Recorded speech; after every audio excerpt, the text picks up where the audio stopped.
Today we're going to be making a quick collage project with this 9x9 memory tray. This is a finished tray with an oak finish. You can use it for a frame or even a bulletin board. It's got a material in here that will take, thumbtacks, so you can use it for lots of different purposes. I'm going to make a quick collage using these really great collage sheets. They come in a package with a bunch of different sizes, 6x6 and 3x3 mulberry collage sheets. So I'm going to take these and arrange just a centerpiece here. And I'm using a fabric glue. This is called Fabri-Tac, just to place this down on my frame. Apply that liberally.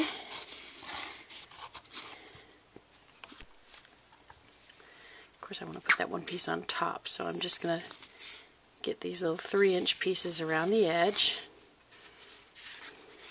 and I'm just kind of alternating the different colors and patterns of the paper.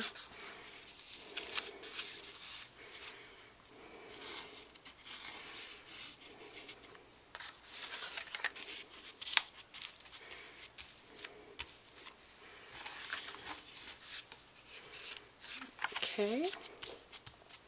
And finishing off with a larger piece in the center.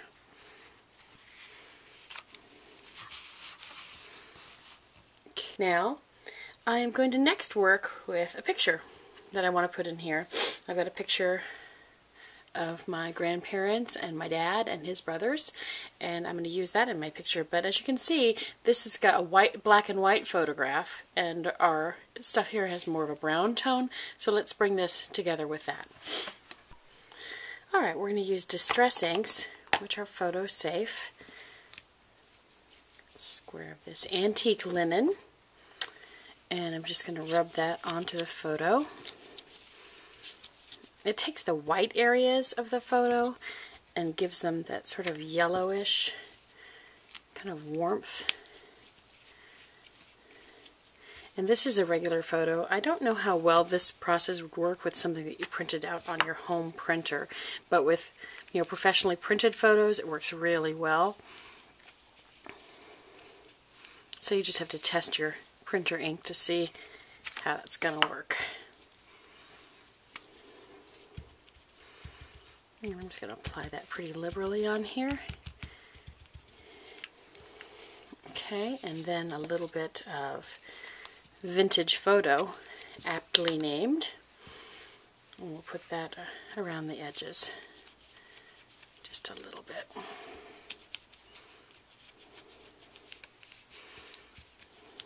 Just once again to take this photo and make it kind of marry up with the colors of our project and obliterate the white, so we just have, it's kind of a nice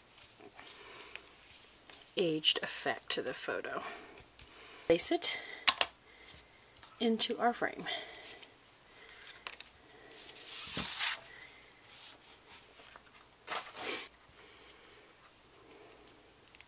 Isn't that great? I just love how that ink puts it all together and makes it match.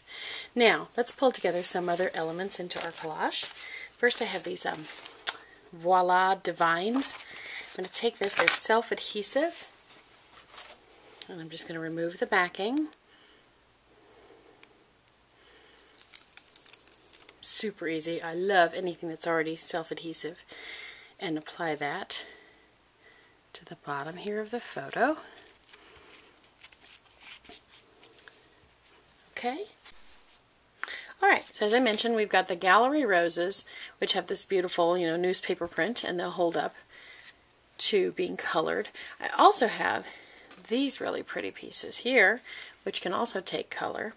And then, oh yeah, some Prima lace too. Now I'm going to take my color cues from the Satin Studs and Crystal Centers. Take those color cues from there in the papers that we've already used. Okay, I've chosen some colors of Glimmer Mist. Just going to mix this up by loosening up the sediment, swirling it around, and here we go. I'm just going to add a little bit of this lighter color over the top. It's called caramel apple, so it kind of tea stains everything, in my opinion. And then add a little bit of color with this Indian corn red.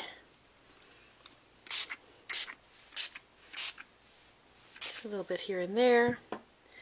Finish up with some coffee shop.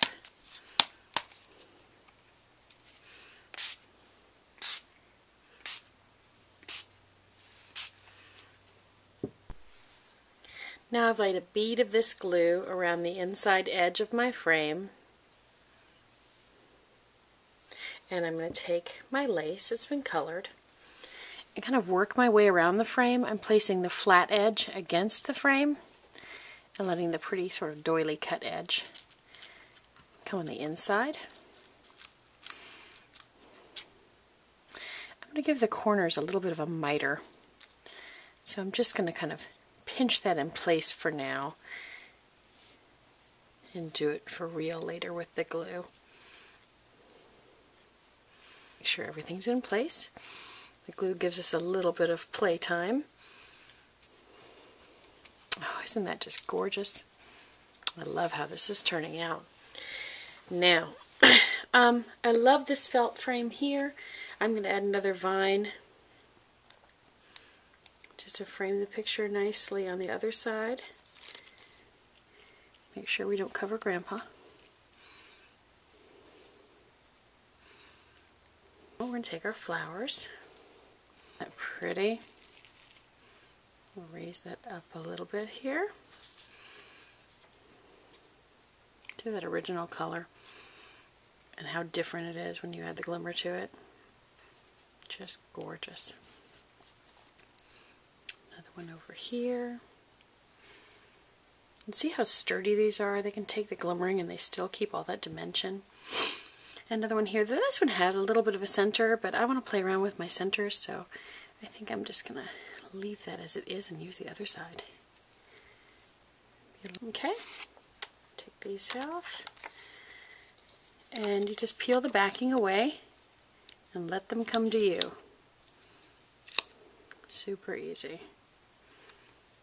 Place this all over the frame wherever you want them to be.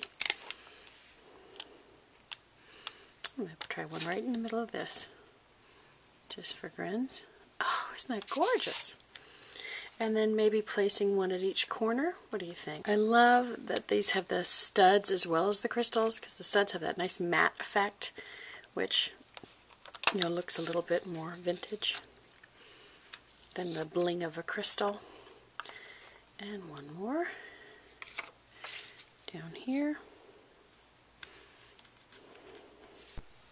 Alright, I've added the family name up top. Had to do one little modification here where I actually had to go ahead and chop off the serif on my letter B so I could get the full name to fit in.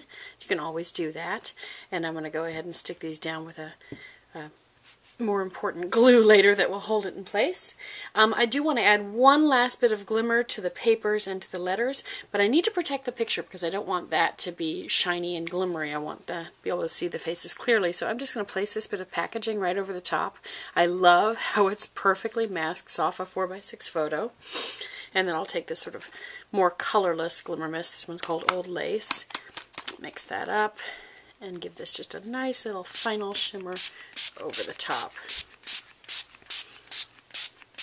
Okay, remove the packaging.